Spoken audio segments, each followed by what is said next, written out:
Pinocchio, Chapter 8. In the last chapter, Pinocchio and Geppetto were reunited. In this chapter, Geppetto goes in search of an ABC book to help Pinocchio go to school.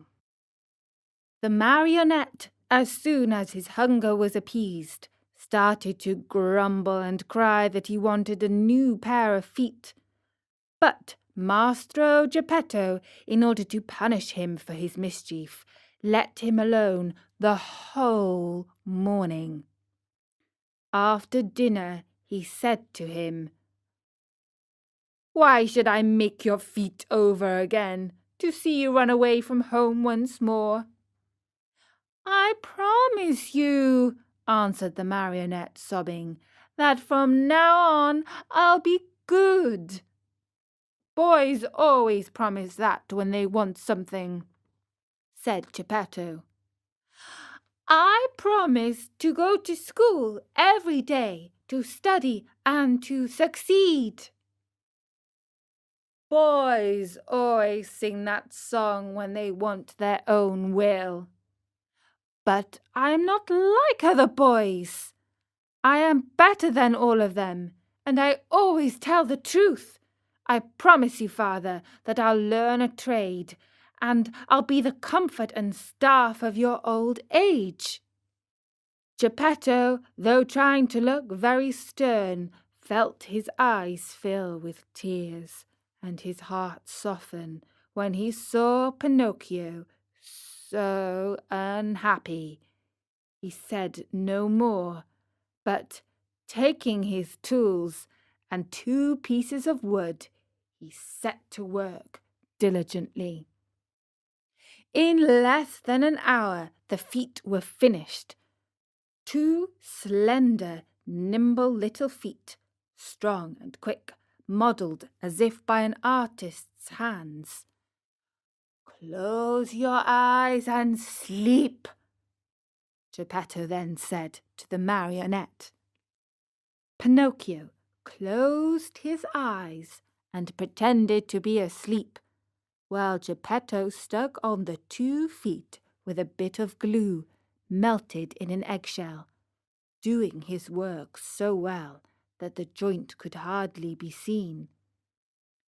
As soon as the marionette felt his new feet, he gave one leap from the table and started to skip and jump around, as if he had lost his head from very joy. "To show you how grateful I am to you, father, I'll go to school now." "But to go to school, I need a new suit of clothes." Geppetto did not have a penny in his pocket, so he made his son a little suit of flowered paper, a pair of shoes from the bark of a tree, and a tiny cap from a bit of dough. Pinocchio ran to look at himself in a bowl of water, and he felt so happy that he said proudly, "Now I look like a gentleman." "Truly," answered Geppetto, "but remember that fine clothes do not make the man unless they be neat and clean." "Very true," answered Pinocchio, "but in order to go to school, I still need something very important." "What is it?" "An ABC book." "To be sure, but how will we get it?" "That's easy. We will have to go to a bookstore and buy it." "And the money?"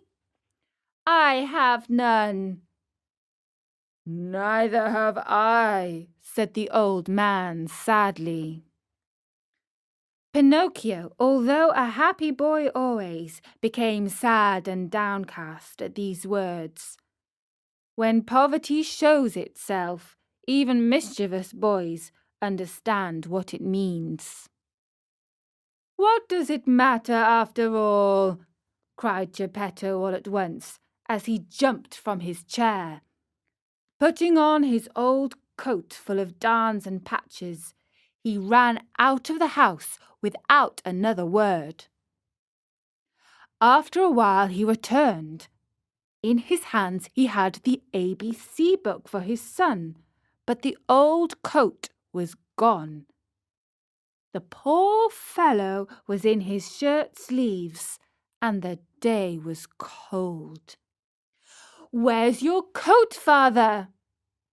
"I have sold it." "Why did you sell your coat?"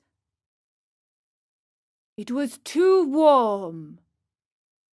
Pinocchio understood the answer in a twinkling, and, unable to restrain his tears, he jumped on his father's neck and kissed him over and over.